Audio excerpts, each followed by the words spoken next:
Merci.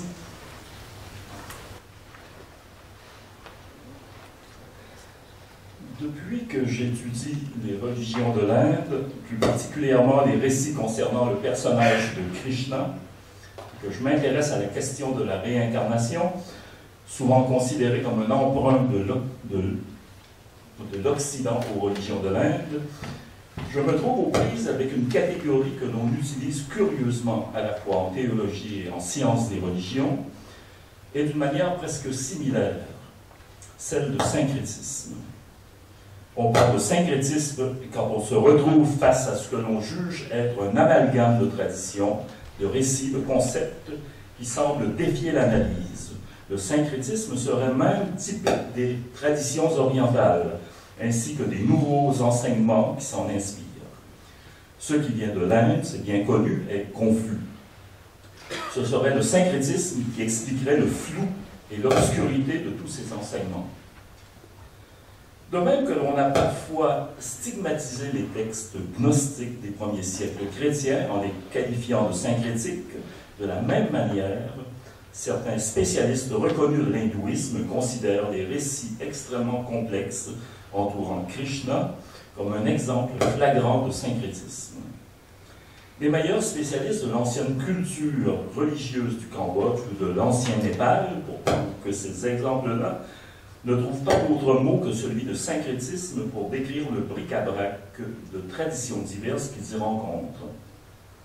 Un syncrétisme typique d'une mentalité qui n'est pas encore capable de distinguer les choses et qui confond en un même tout des traditions censées être distinctes. Les nouvelles religions, sectes qui se sont multipliées au Québec à partir en gros de la fin des années 60,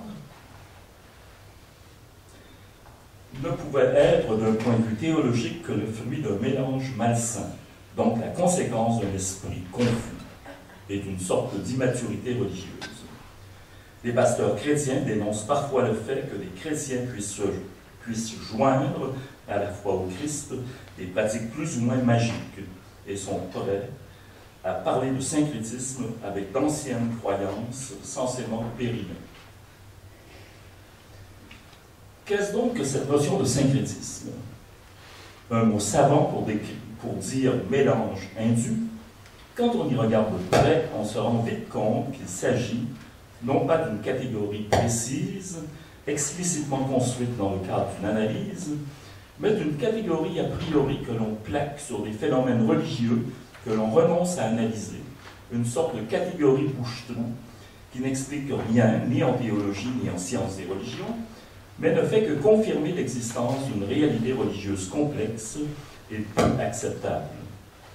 Il fallait donc de toute urgence s'attaquer à cette catégorie impensée, et c'est à cette tâche que je me suis attaqué presque malgré moi lorsque je suis devenu professeur de sciences des religions à l'Université Laval. J'ai commencé à me rendre compte de l'impensé que recevait cette catégorie quand je me suis mis à étudier des discours anti-réincarnationnistes qui circulaient chez les théologiens, une étude qui a abouti à un long article que vous avez ici. Il a fallu un séminaire de maîtrise que j'ai donné à l'hiver 88 avec Paul-Hubert Poirier devant quelques étudiants attentifs pour que m'apparaisse l'urgence d'affronter ce monstre. Pour comprendre les phénomènes religieux complexes que l'on rencontre, suffit-il de les considérer comme étant le résultat d'amalgames plus ou moins bien ficelés? S'il est vrai que la notion de syncrétisme est dans bien des cas synonyme de démission intellectuelle, par quoi faut-il la remplacer? Même si beaucoup a été écrit sur ces questions, je pense qu'il peut être intéressant de réfléchir ensemble, encore une fois, à cette notion étrange. Ce thème devrait intéresser particulièrement les futurs historiens des religions, car une partie des bizarreries qu'ils étudient, mais pratiques étranges, paraissent parfaitement entrer dans le cadre du syncrétisme. Il devrait intéresser également les théologiens ou futurs théologiens qui retrouvent parfois sur leur route une catégorie qui peut leur sembler tout à fait acceptable à première vue, et même comme un emprunt aux sciences des religions. Je commencerai donc par un brin d'histoire, avant de donner quelques exemples de syncrétisme.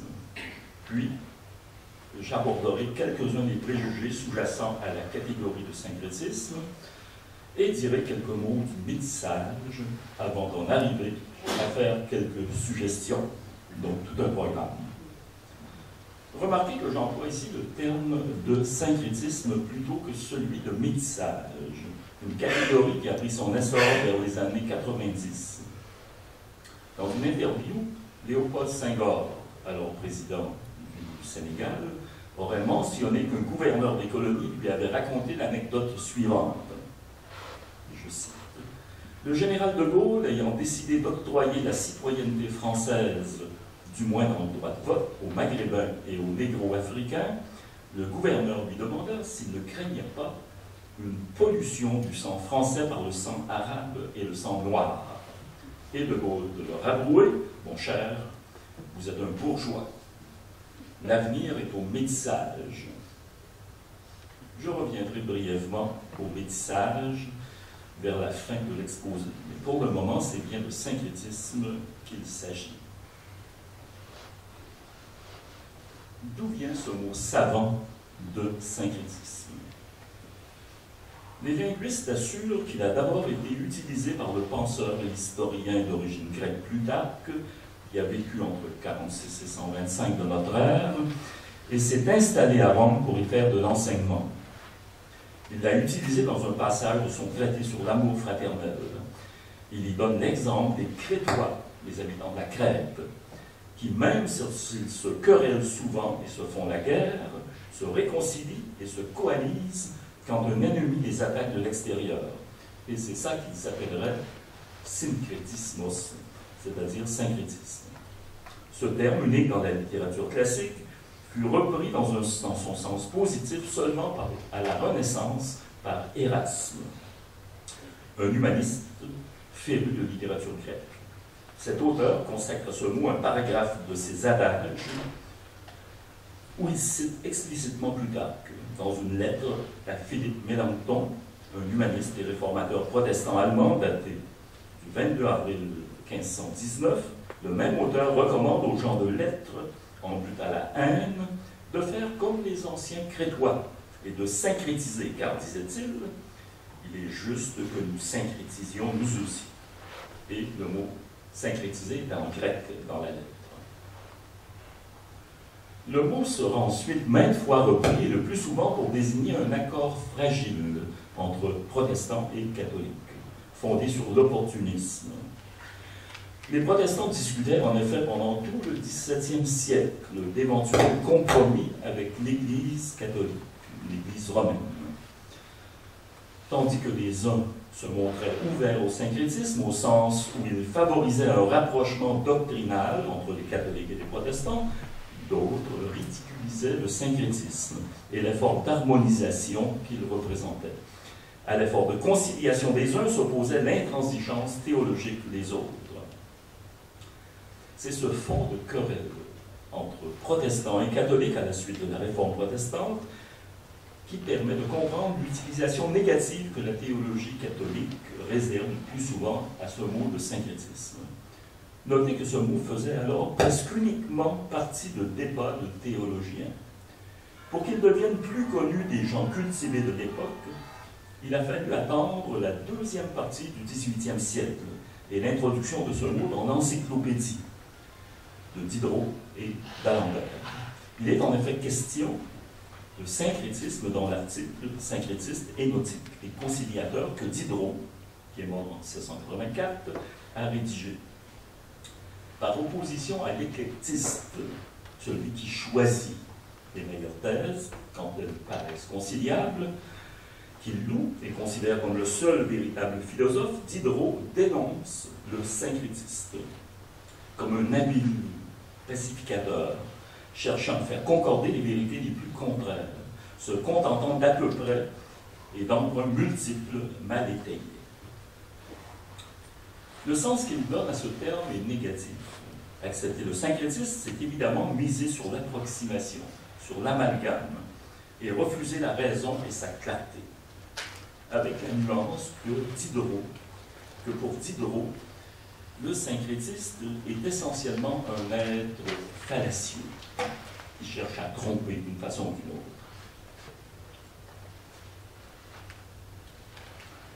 L'utilisation que l'on fait actuellement de la notion de syncrétisme s'inspire, il me semble, directement des querelles entre protestants et catholiques, et du sens qu'a pris ce terme dans l'encyclopédie de Diderot et d'Alembert. Le syncrétisme renvoie à de la confusion au plan religieux, à un mélange plus ou moins grave. Les autorités religieuses, ou du moins certains théologiens, parlent encore volontiers de syncrétisme ou encore de croyances floues, confuses, aux contours indécis, pour dénoncer les approximations, les mélanges qui iraient à l'encontre d'une certaine pureté doctrinale et poursuivent donc en cela un usage bien établi. De nombreux spécialistes des sciences de la religion, des religions, conçoivent la réalité concrète de l'hindouisme ou du bouddhisme comme un mélange de traditions ayant jadis été bien distinctes et s'étant mélangées au fil des aléas de l'histoire. C'est ce sens qu'a retenu l'apologétique catholique, c'est-à-dire les traités de défense du christianisme et certains polémistes à l'intérieur du christianisme. Par exemple, dans un livre qui a jadis été célèbre, Apologétique, Nos raisons de croire, Réponse aux objections, publié en 48 par Briand et Nédoncel, on trouve des réflexions de Villebois, un Belge, je pense, à propos de l'hindouisme. Il est conclu en disant, je cite, « La pensée hindoue ne suit pas notre logique. Et faute de pouvoir réussir des synthèses, elle juxtapose les contradictoires que la conscience populaire ou savante a enfantés en divers lieux et divers temps. » Sans que le terme soit explicitement utilisé, l'hindouisme est ici réduit à un syncrétisme, comme le faisait d'ailleurs un certain nombre d'indianistes à l'époque. La théologie n'est pas seule là-dedans.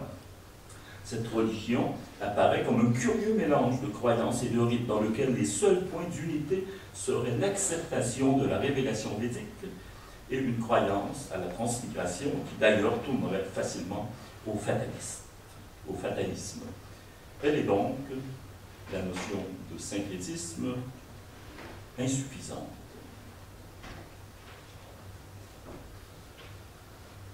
On trouve également abondamment cette utilisation du terme syncrétiste dans le Cortège des fous de Dieu de Richard Bergeron en 1982.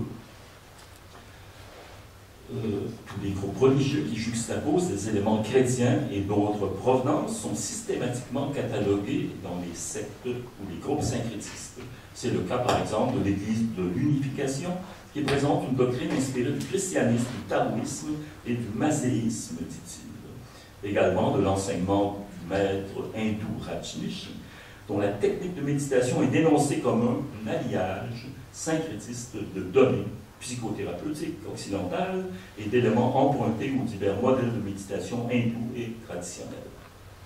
Il va donc de soi qu'il s'agit là d'une lacune essentielle qui rend toutes ces sectes ou ces groupes inaptes à porter le nom de vraie religion.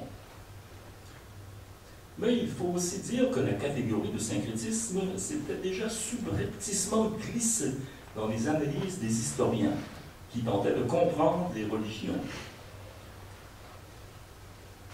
Et que la théologie ne fait que répéter certaines analyses. Il n'est pas question ici de nier l'intérêt de la notion de syncrétisme en sciences des religions. Beaucoup de colloques scientifiques s'y sont penchés.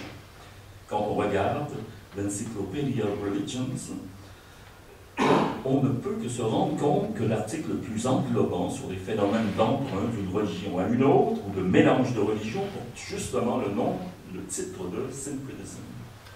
Beaucoup de spécialistes pensent en effet que le concept de syncrétisme, à condition d'être affiné, constitue toujours un instrument utile pour analyser les échanges complexes d'une religion à une autre et repérer les mécanismes complexes qui y jouent. Il est d'ailleurs normal pour un historien de considérer chaque religion à un moment donné comme le résultat passager d'une série de transformations, une sorte d'équilibre résultant de processus compliqués. En outre, à certaines périodes de l'histoire ou en certains lieux, il arrive que les contacts entre les religions soient si nombreux et si importants qu'il paraît absolument nécessaire de considérer les religions non seulement comme un ensemble de croyances et de pratiques cohérentes, mais également comme le résultat d'influences diverses. C'est précisément ce qui s'est passé, entre autres, dans l'Europe du XIXe siècle, où sont apparus toutes sortes de spiritualismes, et ce qui se passe dans le contexte pluraliste des grandes villes modernes. Mais dans la manière dont on utilise maintenant le terme de syncrétisme en sciences des religions, il ne faut pas oublier un pionnier du XIXe siècle, Ernest Renan, qui est mort en 1892. Il a fait ses études chez les Sulpiciens et est entré dans les ordres qu'il a ensuite quittés. Féru d'études bibliques, il a poursuivi ses travaux sur la Bible et les religions du Moyen-Orient. Ce que l'on sait moins, c'est qu'il a été probablement l'auteur qui a le plus contribué à imposer cette catégorie de syncrétisme en sciences des religions. Darwinien convaincu, persuadé du progrès nécessaire et continu de l'être humain, comme bien d'autres penseurs de son époque, il a conçu un schéma à 3 paliers. Selon lui, le syncrétisme constitue l'état enfantin et irréfléchi de l'humanité. Cet état est antérieur à la phase d'analyse à laquelle travaillaient les sciences historiques de son temps, elle-même antérieure à une synthèse finale qui devrait normalement se fonder sur un sain éclectisme. En fait, ce dont il rêvait, c'est de créer une embryogénie de l'esprit humain. Pour Renan, l'esprit humain est toujours le même. Il commence partout, en particulier dans les religions, mais ce serait la même chose dans les langues, dans la littérature, par l'amalgame, l'à peu près. Et je cite, vous avez le texte, « De même que le fait le plus simple de la connaissance humaine s'appliquant à un objet complexe se compose de 3 actes. D'abord, vue générale et confuse du tout. Deuxièmement, vue distincte et analytique des parties. Troisièmement, recomposition synthétique du tout avec la connaissance que l'on a des parties. De même, l'esprit humain, dans sa marche, traverse 3 états qu'on peut désigner sous les 3 noms de syncrétisme, d'analyse, de synthèse, et qui correspond à ces 3 phases de la connaissance. En un mot, le syncrétisme est le mot qui rend le mieux compte pour lui de la logique primitive des âges primitifs. Et je le cite quand je dis ça. Je prendrai un autre exemple, celui d'un spécialiste indien, Bhandarkar, qui propose en 1913 une nouvelle présentation des débuts du vishnouisme, la religion qui honore Vishnu, en s'appuyant sur les travaux des historiens occidentaux. Son analyse est souvent acceptée actuellement sans aucune critique. Selon Bhandarkar, le Dieu que l'on vénère en Inde sous le nom de Krishna n'avait à l'origine rien d'un individu historique ou d'un fondateur de religion. Il s'agissait d'une divinité composite, produite d'une série d'évolutions indépendantes. Selon cette interprétation, le vishnouisme serait en fait un ensemble hétéroclite, fruit de l'amalgame d'au moins 4 courants distincts. Il y aurait eu Vishnu, le dieu védique, Narayana, un dieu cosmique et philosophique, Krishna Vasudeva, un dieu historique ordonné, honoré par des tribus de guerriers, et Krishna Bouvier, Gopala, une divinité de tribu pastorale. À ces 4 courants vient naturellement s'ajouter celui qui fait du frère aîné de Krishna, Sankarsana, une divinité agricole qui se serait associée assez tôt à Vasudeva Krishna. Bhandarkar essaie de découvrir des sources différentes pour rendre compte de chaque aspect particulier du culte de Krishna et explique l'existence du nouvel ensemble religieux en faisant appel à des identifications, à des emprunts, à des influences diverses. Cet amalgame primitif et la confusion qui s'ensuit ressemblent beaucoup au syncrétisme de Renan. Sauf qu'ici, il est complété par un essai pour démêler les fils de cet échouement. La thèse de Bhandarkar a convaincu les indianistes pendant des décennies. Elle ne me convainc pas totalement, pas du tout même. Toutefois, son fondement théorique est ordinairement passé sous silence, et je me permets d'en dire quelques mots. L'explication que Bhandarkar donne s'appuie en fait explicitement sur l'énothéisme, un Dieu à la fois, proposé un demi-siècle plus tôt par Max Müller. Ce savant indien, par le Bhandarkar, applique alors en effet explicitement au Vishnouisme une loi essentiellement naturelle que Max Müller avait tenté de dégager de son expérience des textes religieux de l'Inde. C'est qu'il devait en être des religions comme des langues. Chaque langue commence par exister en dialectes juxtaposés, disait-il, avant de devenir un parler uniforme, reconnu par tout un peuple. Les religions, affirme Max Müller, grandissent autour du foyer de chaque famille. Quand ces familles se réunissent en tribus, l'unique foyer devient l'autel du village. Et quand différentes tribus se combinent en un État, les différents autels deviennent un temple ou un sanctuaire pour tout un peuple.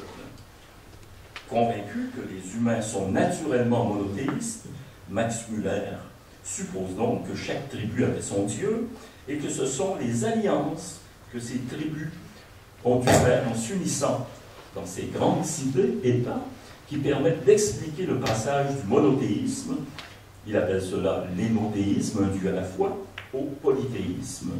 Autrement dit, en fusionnant des entités sociales plus larges d'anciennes tribus, honorant une seule divinité, aurait nécessairement été amené à honorer un ensemble hiérarchisé de divinités reflétant la nouvelle structure sociopolitique dont il faisait désormais partie. Bhandarkar était convaincu que la théorie de Max Müller s'appliquait parfaitement à l'Inde religieuse de l'époque védique. C'est dans cet esprit qu'il disséqua littéralement le vishnouisme en différents courants religieux, honorant une divinité unique, et qu'il essaya d'expliquer comment les divinités représentant chacun de ces courants aient pu naturellement s'identifier les uns aux autres au point de former la structure complexe que nous lui connaissons, ou enfin cette confusion auquel nous avons accès actuellement. Tandis que Renan s'appuie sur la conviction que le syncrétisme et ses croyances mythiques correspondent à l'étape enfantine de l'humanité, Bhandarkar et les savants qui l'inspirent cherchent une raison plutôt sociologique d'expliquer le polythéisme. Mais peu importe le raisonnement utilisé pour justifier l'existence du polythéisme, ce sont de telles hypothèses qui aboutissent à des analyses textuelles qui considèrent que les textes traditionnels qui nous sont parvenus sont forcément l'aboutissement d'un amalgame de traditions qui se sont lentement mélangées. La véritable recherche historique consisterait, par conséquent, d'après ces théories, à démêler, à séparer à l'intérieur des textes qui reflètent cette confusion des strates, des niveaux provenant d'origines différentes.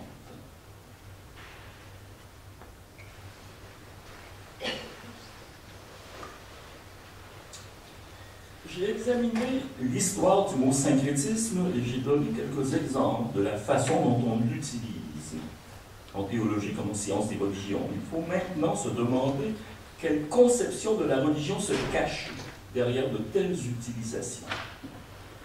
Le verdict de syncrétisme, qu'il provienne d'une autorité religieuse ou qu'il soit la conséquence de l'acceptation d'un postulat évolutionniste qui situe les religions autres que le christianisme dans une zone de sauvagerie primitive, dissimule en fait un autre message persistant et pernicieux.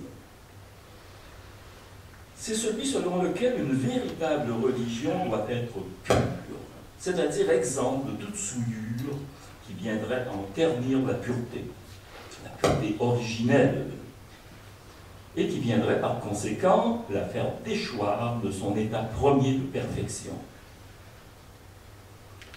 Dans l'encyclopédie de l'Encyclopædia Universalis, consacrée au syncrétisme, dans l'article de cette encyclopédie, Dario Salvatrucci dit que le débat autour de cette notion, et je le cite, repose sur la croyance en une vérité métahistorique du christianisme, une vérité qui aurait été contaminée par ses réalisations historiques.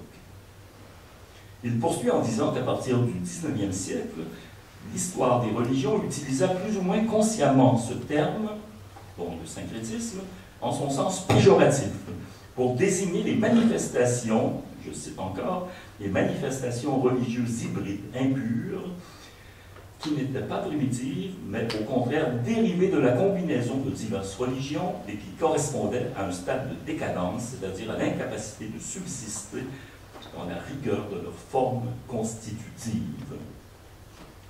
Syncrétisme signifie donc impureté, contamination, souillure, dégradation et suppose l'existence, du moins hypothétique, d'une forme pure, non altérée de religion, une sorte de religion idéale, simple, immuable, préexistant aux formes concrètes que la religion a revêtues au fil des temps. Plutôt que d'analyser le réel, le concret dans toute sa complexité, on se plaît à contempler une forme idéalisée et aseptisée de religion, que ce soit de christianisme, d'hindouisme, de bouddhisme, d'islam, etc., qui n'a évidemment jamais existé.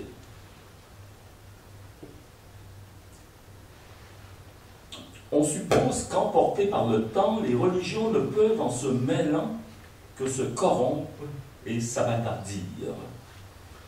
À travers l'accusation de syncrétisme, une certaine théologie revendique, à son insu peut-être, une religion pure de la pureté des origines.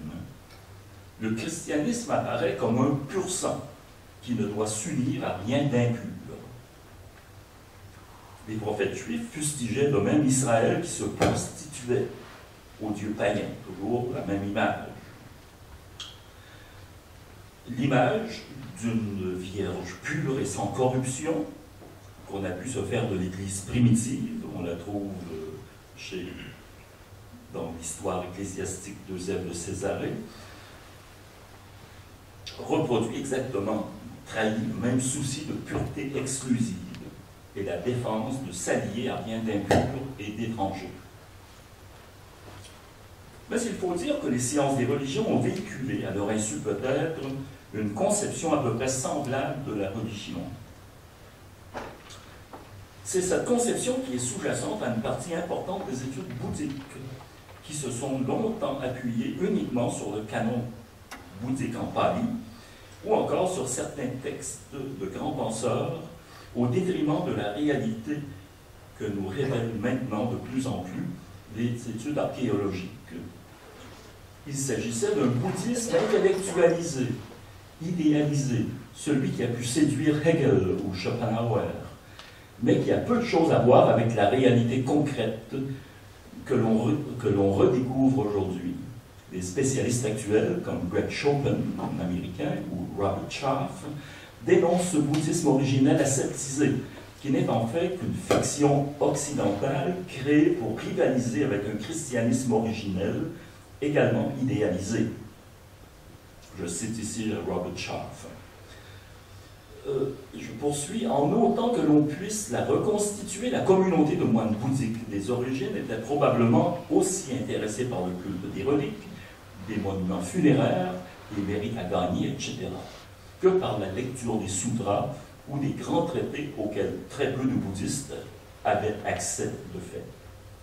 Un des enjeux d'une approche scientifique des religions est de comprendre le bouddhisme ou toute autre religion non pas comme une unité parfaite, mais comme un ensemble de traditions diversifiées, un univers où coexistent moines et laïcs, hommes et femmes, virtuoses et gens ordinaires, personnes soumises à la tradition et spécialistes des formules magiques, sans plaquer sur cette réalité bigarrée un unique idéal de perfection, de pureté qui n'a jamais existé.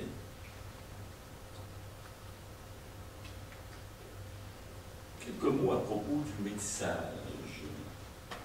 Depuis environ 25 ans, ce nouveau terme de métissage s'est imposé, en particulier en anthropologie. Surfant sur le bon mot du général de Gaulle que j'ai rappelé au début, Virgilio Elizondo, un prêtre métis mexicain-américain du Texas, a écrit en 1987 un livre intitulé justement « L'avenir est au métissage », où il se bat pour faire reconnaître sa condition complexe, faite d'un triple héritage indien, espagnol et anglo-américain. Il s'agit d'une construction théologique où Jésus, conçu on ne sait comment, devient, dans les derniers chapitres, le métis par excellence, celui qui n'est reconnu par personne, celui dont l'existence réelle est la non-existence de l'exclusion permanente. On trouve ça à la page 124. Le prétexte au rêve d'une société décloisonnée. Dans la même foulée, Jacques Audinet, qui est bien connu ici, a écrit en 1999 « Le temps du métissage », un livre où il aborde en tant qu'anthropologue et sociologue la question du choc des cultures et du multiculturalisme, de même que celle de la reconnaissance des différences dans l'égalité. En parlant du métissage, ces auteurs décrivent le contexte pluriel dans lequel doit désormais s'élaborer toute pensée théologique et l'expérience des autres religions que cela suppose. Tout cela est fort louable. Mais la question même du métissage est elle-même pleine d'ambiguïté et a soulevé en anthropologie des questions fort pertinentes qui méritent qu'on y fasse allusion ici. Jean Benoît, médecin et anthropologue, professeur émérite au laboratoire d'écologie humaine à l'Université d'Aix-Marseille, note qu'appliquer la notion de métissage à la langue et à la culture implique une métaphore persistante, puisque le terme signifie mêler, ou bien mixtus en latin, et s'applique d'abord au domaine biologique. L'hybridation a d'abord été conçue comme une fécondation qui ne suit pas les lois naturelles et qui traverse les barrières que la nature a établies entre des sous-ensembles biologiques. Et le métissage, au vu des premiers travaux scientifiques, était, et je le cite ce Jean Benoît, une hybridation qui se produit chez l'homme moderne, contre les lois de la nature. On le devine, et Jean Benoît y insiste, la notion de métissage, comme celle de syncrétisme, repose subrepticement sur l'opposition entre la pureté de race initialement pure et l'impureté que le mélange introduit. Jean Benoît suggère le terme de créolisation, qui lui semble plus neutre. Quoi qu'il en soit, un fait est certain, nous sommes de moins en moins dans un monde pluraliste au sens où des entités différentes coexistent, et de plus en plus dans un espace global où se multiplient les rencontres et les amalgames de toutes sortes. Dans l'introduction au collectif, regard croisé sur le métissage de Laurier Turgeon, qui est ici à l'Université Laval, et Anne-Hélène Kerpiriou, ont procédé à une histoire éclairante de ce concept. Le terme définit, disent-ils, un phénomène omniprésent de nature multiple et fragmentaire qui se présente comme universel dans le monde contemporain, celui de la mondialisation. À telle enseigne que la diversité culturelle et son métissage, après avoir servi à dénoncer des injustices, comme dans les premiers livres que j'ai cités, devient un mode de vie élitiste, parfaitement intégré au capitalisme mondial, qui, disent encore les mêmes Turgeon et Kerpiriou, qui incorpore la différence tout en la vidant de son sens premier. Ces mêmes auteurs notent même que la fusion des différences apparaît comme une idéologie salvatrice et un nouvel humanisme. On fusionne les genres de musique, les danses, les mets, les vêtements, au point d'en faire un critère de beauté. Le mélange, c'est beau. Syncrétisme et métissage ont pu servir à déconstruire des représentations coloniales essentialisées, mais ils sont devenus aujourd'hui des paradigmes postmodernes totalisants et l'expression de l'impérialisme intellectuel. Je dirais simplement qu'avant de fonder une théologie sur ces concepts, sur un tel concept, il faudrait peut-être prendre le temps d'étudier les travaux des anthropologues actuels. Concluons. Il est impossible aujourd'hui, il me semble, d'utiliser de façon naïve les termes syncrétisme ou métissage, tant de façon négative que positive, tant en sciences des religions qu'en théologie. Les sciences des religions, en particulier l'histoire et l'anthropologie, savent désormais que les phénomènes religieux sont complexes et fluides. On ne peut essentialiser ou substantialiser certaines catégories et penser avoir saisi la complexité de ce qui se passe, de ce qui s'y passe. Une façon simple et efficace de répondre à cette question, comment dépasser le verdict du syncrétisme, c'est d'utiliser non pas le structuralisme de Lévi-Strauss, qui est trop compliqué peut-être, mais des méthodes qui en sont issues et qui consistent à considérer les polythéismes anciens et les récits auxquels ces polythéismes ont donné naissance comme des tout cohérents, fondés sur un certain nombre d'oppositions qu'il s'agit de découvrir de façon à décoder ou à déchiffrer la langue dans laquelle ils sont écrits. Il ne suffit jamais d'extraire d'un récit quelques mots ou quelques phrases dans l'espoir d'en découvrir le sens. Ce serait laisser entendre, sans évidemment le dire, que les textes orientaux, ou les hindous bouddhiques, par exemple, ont été composés par des primitifs incapables de penser et qui ne réussissent qu'à amalgamer des idées sans aucune réflexion. Ce que je découvre personnellement dans les récits concernant Krishna, pour prendre cet exemple que je connais, c'est plutôt une pensée construite à partir de matériaux complexes. Si des récits ont été lus pendant des centaines, voire des milliers d'années par des gens que je suppose intelligents, c'est peut-être qu'ils ont du sens et ne sont pas simplement un amalgame de naïveté. Miser immédiatement sur une interprétation symbolique de ces récits, c'est de plus souvent renoncer à les comprendre et ridiculiser ceux et celles qui les ont véhiculés jusqu'à nous. Il est possible d'utiliser les théories de la réception pour tenter de comprendre en quoi des récits se sont, au fil des âges, transformés en une multitude de versions différentes. On sait que ces théories ont en commun de supposer que dans le récit qui nous parvient, il n'y a pas seulement le texte et son auteur, mais également le lecteur, l'auditeur éventuel de ce texte. C'est certainement une façon possible de comprendre certaines superpositions de variantes dans des textes ou dans des mythes. Mais je n'entre pas dans toutes les discussions qu'on pourrait avoir à ce sujet. D'autres approches sont également possibles, à commencer tout simplement par une analyse littéraire classique. Tout simplement, prendre le temps d'analyser sérieusement les textes religieux, les mythes, les récits qui nous sont parvenus, plutôt que d'essayer de tirer quelques mots et de tenter de faire du sens avec ces quelques mots.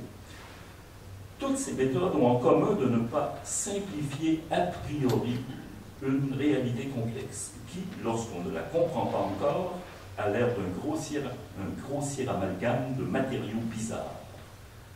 Refuser d'avoir recours au syncrétisme comme au métissage, c'est refuser de surmonter la fluidité de la vie concrète en remontant à une religion pure, idéalisée, qui n'a jamais existé, ou en ayant recours à un système jugé cohérent uniquement parce qu'il reflète ma pensée à moi tout seul du XXIe siècle. Je vous remercie.